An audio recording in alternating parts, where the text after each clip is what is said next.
Comme la dernière fois, j'espère que vous me voyez bien et que vous m'entendez bien. Si jamais il y a des petits bugs sonores ou au niveau de l'image, vous voudrez bien m'en excuser, je fais comme je peux. Je suis dans un endroit vraiment très sympathique, comme vous pouvez le voir. Le décor est très bien, mais malheureusement, voilà, tous les aléas qui sont le vent, le soleil, etc., sont un petit peu plus compliqués à maîtriser, mais de toute façon, c'est le message qui compte. Alors vous vous souvenez peut-être, j'avais déjà fait une vidéo pour vous parler de la vitamine D. Donc j'avais même fait une première vidéo en introduction dans laquelle je vous disais que le système immunitaire était quand même l'arme la plus importante contre les maladies et donc aussi contre le Covid-19. Donc j'avais fait une première vidéo d'introduction qui s'intitulait « L'immunité face au Covid-19 », dans laquelle je donnais déjà quelques pistes pour booster son système immunitaire. Alors si vous ne l'avez pas encore regardé, je vous invite à le faire. Je vous mettrai le lien de toute façon, mais vous pouvez très bien fouiller dans ma chaîne YouTube. Suite à cette vidéo, j'avais fait également une vidéo spéciale sur la vitamine D, que je suis en ce moment même en train de synthétiser grâce au soleil, même si je suis un petit peu caché par certaines branches. Donc je vous invite aussi également à aller la voir parce que vous verrez que c'est une vitamine extrêmement sous-estimée et qui est absolument indispensable. Mais alors aujourd'hui je voudrais vous parler encore une fois d'une vitamine très sous-estimée, à savoir la vitamine C. Alors pourquoi est-ce que je dis qu'elle est sous-estimée? Eh bien parce que certes c'est une vitamine connue, très connue même, je pense que quasiment tout le monde sait qu'elle booste le système immunitaire, mais on ne se rend pas compte de l'ampleur de son utilité et des avantages qu'elle offre. Et elle est également sous-estimée parce que malheureusement on n'a pas conscience du dosage correct. Alors en introduction, je voulais vous parler un petit peu du prince Albert II de Monaco, dont voici le drapeau de la principauté. Vous savez peut-être que le prince souverain a été contaminé par le fameux coronavirus CoV-SARS-2, donnant la maladie appelée Covid-19. Et donc dans une interview, il explique donc qu'il s'est soigné. Alors il n'a pas utilisé d'hydroxychloroquine, même s'il dit que c'est une piste à étudier. Et d'ailleurs, l'hôpital Princesse Grace de Monaco propose ce traitement à ceux qui le veulent. Il explique donc qu'il a utilisé des antibiotiques. Donc les antibiotiques, c'est pour lutter contre les bactéries parce que les infections virales peuvent occasionner des surinfections bactériennes. Et ensuite, il a pris du paracétamol pour lutter contre un des symptômes, à savoir la fièvre. Et il précise qu'il a utilisé beaucoup de vitamine C. Et ensuite qu'il buvait beaucoup de liquides, de thé, d'eau, etc. Alors, beaucoup de vitamine C, ça c'est très intéressant. Bon d'ailleurs, le prince est guéri quasiment. Alors, je voulais vous parler de cette vitamine C, puisque elle est à la fois connue et méconnue, comme je vous le disais la dernière fois. Et en fait, c'est un petit peu comme la vitamine D, à savoir qu'il y a une grosse différence entre les doses minimales et les doses recommandées. Alors tout le monde, je pense, connaît la fameuse histoire du scorbut. Le scorbut qui est une maladie terrible, qui touchait beaucoup les personnes qui partaient sur des bateaux et qui ne mangeaient que des conserves, qui mangeaient quasiment pas de fruits ou de légumes, et qui se retrouvaient en carence profonde de vitamine C, et donc ils commençaient à saigner des gencives, et après ils avaient tout un tas de symptômes terribles, et ça peut être mortel. Et on s'était aperçu qu'en leur donnant par exemple quelques gouttes de jus de citron, le problème était réglé. Et effectivement, une dose très faible de vitamine C permet de régler ce problème-là et d'éviter de développer le scorbut. Mais on sait aujourd'hui que la dose idéale pour être en bonne santé est bien plus importante. Et encore une fois, c'est là toute la différence entre dose minimale et dose idéale, car une dose faible permet d'éviter donc la catastrophe scorbutique, mais la vitamine C ayant une influence sur de très nombreux processus de l'organisme, eh bien une dose beaucoup plus importante est nécessaire pour que tout puisse fonctionner correctement. Alors elle est utile pour ce qui est de l'immunité, elle est utile à la synthèse du collagène, elle est antioxydante, et on sait que les besoins en vitamine C augmentent considérablement en cas de stress important. Quasiment tout le monde est touché par le stress en Occident. En cas d'activité sportive, en cas de tabagisme, on sait que ceux qui fument ont des besoins bien plus importants en vitamine C. Et elle joue des rôles tellement nombreux dans l'organisme qu'il y en a beaucoup que j'oublie de citer et qu'il y en a peut-être aussi qui n'ont même pas encore été découverts. En tout cas, ce qu'on sait, c'est qu'il y a de nombreuses recherches qui ont été effectuées et il semblerait donc que les apports journaliers recommandés, qui sont déjà plus importants que les apports minimum pour éviter le scorbut, seraient eux aussi insuffisants. Alors pourquoi est-ce que je vous en parle aujourd'hui? Eh bien, surtout pour son rôle de booster de l'immunité, mais comme je viens de vous le dire, elle a aussi de très très nombreuses applications et de très nombreux bénéfices. Mais aujourd'hui, on va se concentrer donc essentiellement sur son aspect stimulation du système immunitaire, puisque si vous stimulez votre système immunitaire, par définition, vous êtes mieux armé contre les maladies. Et c'est quand même bien ce qu'on recherche en ce moment. Alors pourquoi est-ce que je vous dis que les doses sont éventuellement sous-estimées? Alors je vais vous parler là d'une référence, pour bien vous montrer que ce n'est pas des rumeurs, ce ne sont pas des on-dit. Je vais vous parler d'un certain Linus Pauling, ou Linus Pauling, je ne sais pas comment il faut le prononcer. Donc c'est une personne qui n'est plus de ce monde, mais qui a quand même vécu jusqu'à 93 ans, qui a été docteur en chimie à partir de 1925, et qui a été double prix Nobel, et je crois que c'est le seul double prix Nobel de l'histoire. Donc vous voyez bien que ce n'est pas n'importe qui. Alors il a reçu un prix Nobel de chimie en 1954, et il a reçu, donc ça c'était pour de très nombreuses découvertes, et il a reçu par la suite le prix Nobel de la paix en 1962. Donc il a été connu pour de nombreuses recherches, bien sûr, dans son domaine d'activité. Et il est également connu donc pour ses recherches sur la vitamine C, et il a montré que des doses très fortes de vitamine C pouvaient réduire le risque de très nombreux cancers, que c'était un déstressant absolument extraordinaire et un véritable soutien de la santé, et que ça intervenait donc dans un nombre de domaines de santé tellement importants que c'était indispensable de l'utiliser à haute dose. Et d'ailleurs, ce qui est assez étonnant, c'est que il est passé de personnages encensés par ses pairs, par tous ses collègues, par tous ses confrères, à personne plutôt critiquée dès lors qu'il a commencé à parler de la vitamine C.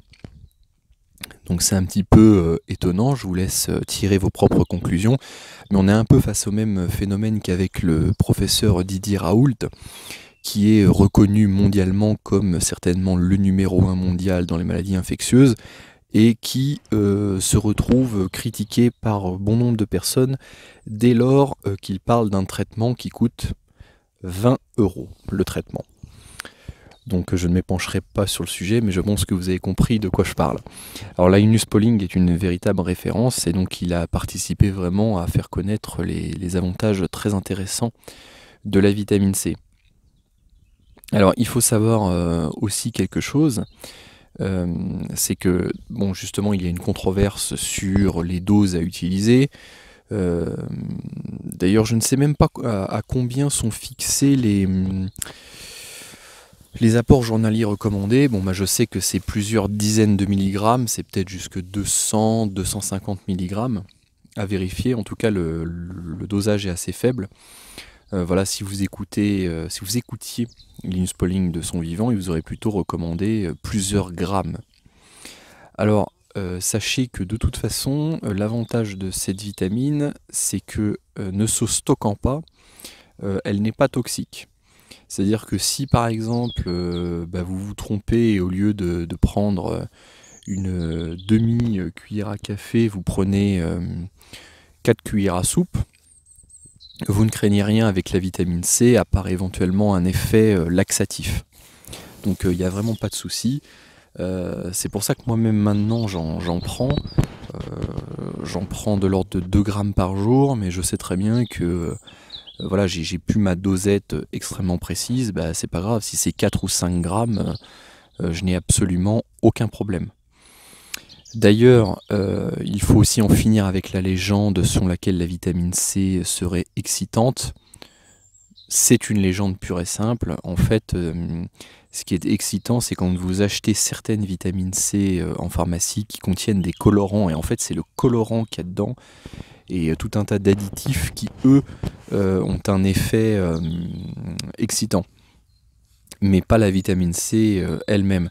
Alors il est possible qu'elle soit un peu excitante quand vous êtes vraiment carencé pendant les premiers jours, mais ensuite, quand vous vous habituez à faire des cures de vitamine C, vous pouvez même la prendre avant de vous coucher sans problème. Faites le test et vous verrez. Alors ce qu'il faut savoir, et ça j'avais abordé un petit peu le sujet dans ma vidéo l'immunité face au Covid-19, c'est qu'il y a une particularité génétique, puisque la plupart des mammifères sont capables de synthétiser leur propre vitamine C à partir du glucose. En fait, il y a une enzyme qui permet de fabriquer la vitamine C. Et il se trouve que de rares espèces de mammifères, je ne sais plus si c'est le cochon d'Inde ou le hamster, plus une espèce de chauve-souris et une ou deux espèces, et l'homme, eh bien, sont incapables de fabriquer cette vitamine C. Alors on ne sait pas trop d'où ça vient. Bon, il y a une hypothèse évolutive qui voudrait que, à une certaine époque, nos ancêtres étaient vivaient sur des terres riches en fruits extrêmement riches en vitamine C, et qu'ils en mangeaient toute la journée, et que donc le corps ait perdu la capacité de fabriquer cette vitamine C, vu qu'il ne la fabriquait jamais, étant donné l'apport alimentaire qui était largement suffisant. Donc bon, c'est une hypothèse plus ou moins crédible, mais qui n'est pas prouvée, me semble-t-il. En tout cas, on est sûr et certain qu'effectivement l'homme n'est pas capable de la fabriquer, alors que de nombreuses autres espèces en sont capables. Et donc ce qu'on a fait, c'est qu'on a fait des tests, et on s'est aperçu que par exemple une chèvre qui pèse, je sais pas combien elle pèse les chèvres, mais peut-être 70 kg, eh bien, donc on a fait des tests, on a fait des prises de sang, et on a vu que une chèvre non stressée produisait environ 10 grammes de vitamine C par jour. 10 000 mg, ce qui est colossal. Et lorsqu'elle est tressée, ça monte. Et ça peut monter très très haut, jusque 100 grammes, voire plus de vitamine C par jour. Ce qui est absolument colossal, et qui montre bien d'ailleurs que c'est pas un excitant, parce que vous doutez bien que si avec 1 gramme, oulala, attention, ça pourrait vous exciter, bon, avec 100 ou 150 grammes, vous imaginez pas. Donc bon, ça montre aussi que tout cela est une légende. Donc la question qu'on peut logiquement se poser, c'est est-ce que nous, on n'aurait pas des besoins similaires, et qu'il ne faudrait pas forcément se supplémenter? Alors il y a débat, puisque dans cette période évolutive que j'évoquais, on aurait aussi parallèlement développé la capacité de fabriquer un autre antioxydant et qui tamponnerait. Donc il y a controverse. Cependant, il semble quand même qu'il faille plus que 200 à 250 mg par jour, et que la dose de 2 grammes par jour en temps normal, et plus, 10 grammes ou plus par jour en cas de maladie, n'est pas du tout aberrante. Et d'ailleurs, je précise que le fameux Linus Pauling dont je parlais juste avant a vécu jusqu'à 93 ans. Alors, il me semble avoir oublié quelques bénéfices de la vitamine C. Voilà, c'est ça, d'improviser un petit peu ces vidéos. Enfin, j'ai préparé Mais bon, j'ai pris quelques notes et je lis un peu mes notes, je regarde et j'ai oublié des petits passages. Elle a un effet anti-fatigue aussi, hein, qui est très connu, et les besoins augmentent aussi en cas de pollution. Alors, il y a aussi des traitements qui ont été faits, et ça c'est vraiment stupéfiant, mais je vous invite à aller vérifier sur internet et à ne pas me croire sur parole, mais de guérison, notamment de maladies vraiment, vraiment graves, par injection intraveineuse de vitamine C, notamment pour de la tuberculose et d'autres maladies vraiment graves. Donc on a injecté des dizaines de grammes de vitamine C à la personne et elle a guéri beaucoup plus rapidement. Il y a des publications en cette faveur, on peut retrouver ça sur le net. Et donc c'est quelque chose qui paraît extraordinaire puisque on apprend que ça a été fait il y a un sacré bout de temps, hein, savoir plusieurs dizaines d'années pour certains traitements. Et pourtant, c'est très très peu connu. Alors comme je vous le disais, malheureusement, il y a aussi des légendes. Donc je vous parlais du soi-disant effet très excitant. Et il y a un formatage aussi qui fait que si vous allez votre pharmacien en lui disant que vous comptez consommer 2, 3, 4, 5 grammes de vitamine C par jour, eh bien il risque d'ouvrir des yeux ronds, de vous prendre pour un fou et de vous dire que de toute façon le corps ne peut pas assimiler plus de 80 mg. Alors que c'est quand même bizarre parce que d'un autre côté, il y a des études qui montrent que quand on donne plusieurs grammes à une personne, eh bien on ne va pas forcément retrouver de vitamine C dans ses urines. Ça peut, mais pas toujours. Ce qui prouve bien que la personne qui ne va pas excréter de vitamine C dans les urines, eh bien, c'est qu'elle ne va pas l'éliminer et donc qu'elle aura utilisé cette quantité-là de vitamine C. Et c'est toujours un peu le problème, c'est-à-dire que vous allez voir votre pharmacien, il va vous prendre de haut parce que vous n'aurez pas fait d'études de médecine. Donc lui, il a l'argument de l'autorité parce qu'il a fait des études que vous n'avez pas faites. Sauf que là, vous pouvez lui sortir l'argument massu. Vous pouvez lui dire ah ouais, mais moi j'ai quand même des études d'un prix Nobel. Donc encore au-dessus de vous, cher monsieur, donc écoutez un petit peu votre prix Nobel. D'ailleurs, monsieur le pharmacien, il est assez scandaleux que vous ne soyez même pas au courant d'études extrêmement importantes qui ont été réalisées par un double prix Nobel. Voilà, et là je pense que si vous lui donnez toutes les références, il ne pourra rien vous rétorquer.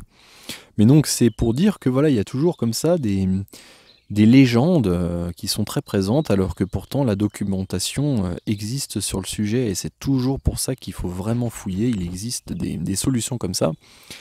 Et la vitamine C et l'immunité sont vraiment liées, donc si vous en consommez suffisamment, vous serez mieux armé contre les infections. Alors ça sera pas, il y a un oiseau qui me rend visite là. Ça sera pas miraculeux, hein, bien évidemment, mais ça aide toujours. Voilà. Alors à propos des pharmacies, d'ailleurs, lorsque vous rentrez, on va vous proposer plusieurs types de vitamine C. Alors, le problème, c'est que si vous allez dans une pharmacie et que vous demandez de la vitamine C pure en poudre, eh bien, on ne va quasiment jamais vous en fournir. Vous trouverez donc soit de la vitamine C naturelle sous forme d'acérola, qui est très bonne, hein, mais qui ne sera pas très dosée. Vous aurez entre 85 et 185 mg de vitamine C dans chaque cachet. Soit vous allez trouver des dosages plus importants, de l'ordre de 1 g à chaque fois, mais ça va être un peu plus chimique. Donc soit ce sera un comprimé à croquer et vous y trouverez de l'aspartame, qui est une molécule dangereuse, c'est aussi prouvé depuis des années, mais il y en a quand même dans des compléments alimentaires vendus en pharmacie. Allez savoir pourquoi. Ou alors, vous allez trouver des cachets effervescents qui n'auront pas d'aspartame, donc qui seront moins mauvais, disons, mais qui contiendront, je ne sais quoi, du sucre, qui n'a rien à faire là, et puis un colorant orange. Pour que ça fasse penser à l'orange, parce que dans l'orange, il y a de la vitamine C, etc. Bon, je vois pas trop l'intérêt personnellement, surtout que c'est encore des produits chimiques qui sont pas très bons pour la santé d'ailleurs. Et puis en plus, si vous en voulez plusieurs grammes, il faudra plusieurs comprimés. Donc vous trouverez jamais la meilleure vitamine C en pharmacie. Donc ça dépanne en cas de besoin. Mais moi je vous conseille plutôt de la chercher sur internet. Donc je vous donne pas de marque ou quoi. Vous regarderez, voilà, moi je commande ça, j'ai tout en poudre. Et c'est de la poudre de vitamine C avec rien d'autre. Et ça c'est très bon.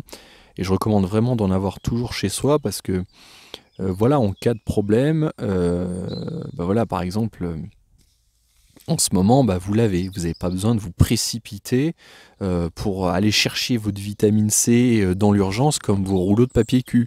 Vous avez déjà votre stock, voilà. Donc je la fais livrer. Alors je vous donne 2 conseils par rapport à ça. Si possible, commandez votre vitamine C durant la saison plutôt fraîche, parce que cette vitamine est à la fois sensible à la chaleur, à l'humidité et à la lumière. Donc si vous la faites transporter durant l'automne et l'hiver, début de printemps, ça va encore. Mais si vous la faites livrer en plein été, en général, voilà, on va mettre ça dans une camionnette, il va faire 60 degrés dans le coffre. La personne ne sera pas forcément précautionneuse, vous ne savez jamais sur qui vous tombez. Donc ça va arriver, vous aurez déjà la moitié de votre vitamine C qui sera détruite. Donc c'est un peu dommage, surtout si vous avez un pot de 500 grammes ou 1 kg, quoi. Voilà, et ensuite, donc voilà, c'est mon premier conseil. Et ensuite, quand vous la recevez, vous la rangez dans un placard, température ambiante, modérée. Vous fermez bien le placard, voilà. Vous faites bien attention à chaque fois de bien fermer le pot de vitamine C, qui doit être plutôt épais et opaque. Et aussi, quand vous dosez, vous faites attention à la cuillère ne doit pas être humide. Ça, c'est important. N'utilisez jamais une cuillère que vous metteriez dans un verre d'eau après avoir touillé et ne vous amusez pas à réutiliser cette cuillère humide pour reprendre de la poudre. Attention, il faut faire attention à l'humidité. Alors peut-être que certains connaissent également la vitamine C liposomale. Alors qu'est-ce que la vitamine C liposomale ? C'est tout simplement la molécule de vitamine C à laquelle on a rajouté une membrane graisseuse qui permet de passer plus facilement le système digestif. Parce que il est vrai que lorsque vous consommez une certaine quantité de vitamine C, il n'y a pas l'intégralité qui sera assimilée. C'est aussi pour ça qu'il faut privilégier l'utilisation en plusieurs prises. Et donc voilà, ce liposome est censé permettre une meilleure absorption. Voilà, sauf que des études récentes ont été menées et elles semblent montrer que l'absorption est simplement très légèrement meilleure. Et par contre, elle va coûter significativement plus cher. Donc moi, je conseille éventuellement de rester sur une vitamine C en poudre classique et simplement prendre en plusieurs prises. Donc comment je fais moi concrètement ? Donc déjà, je rappelle que je ne suis ni médecin ni naturopathe, mais une personne qui fait attention à ma santé. Je suis coach sportif, etc. J'étudie le sujet depuis quand même pas mal de temps. Moi, en pratique, je prends de 1 à 2 grammes par jour en temps normal. Et je sais voilà, que si je devais tomber malade, j'augmenterais la dose jusqu'à 10 grammes maximum. Voilà. Je ne vais pas prendre 10 grammes par jour tous les jours. Ça paraît assez important. Voilà. Et avant une prise de sang, je réduis un peu la dose. Je vais passer sur 250-500 mg avant une prise de sang parce que ça pourrait fausser je ne sais plus quel résultat. Donc voilà. Alors comme nous l'avons vu, il y a une grosse différence entre dose minimale de vitamine C qu'il convient de prendre et la dose idéale. C'est exactement le même principe qu'avec la vitamine D. Et de plus, les dosages semblent plus importants que les apports journaliers, même recommandés par les institutions officielles. Alors je vous invite toujours à avoir un esprit critique et à vous renseigner par vous-même, à recouper les informations, car c'est à vous d'être maître de votre santé. Donc je vous invite à ne pas me croire sur parole, à faire vos propres recherches. Mais cette vidéo vraiment avait pour but de vous parler d'une vitamine qui est extrêmement précieuse, que tout le monde devrait connaître, savoir utiliser et utiliser. Donc renseignez-vous sur le sujet, sachez que c'est quelque chose vraiment qui est un allié de la santé générale pour plein de raisons, et que grâce à cela, vous serez toujours mieux armé face à d'éventuelles maladies infectieuses. Voilà, j'espère que cette vidéo vous a plu, qu'elle était assez claire et concise, même si je voulais parler beaucoup de choses et que j'ai souvent tendance à rebondir, à revenir en arrière, donc j'espère que je n'ai pas fait trop de digressions durant cette vidéo. N'hésitez pas à me dire si vous connaissiez la vitamine C, si vous en consommez vous-même. Voilà, n'hésitez pas à me dire également si vous vivez bien la période actuelle que nous traversons. Voilà, je vous souhaite à tous le meilleur, je vous souhaite une excellente journée ou une excellente nuit suivant l'heure à laquelle vous regarderez cette vidéo.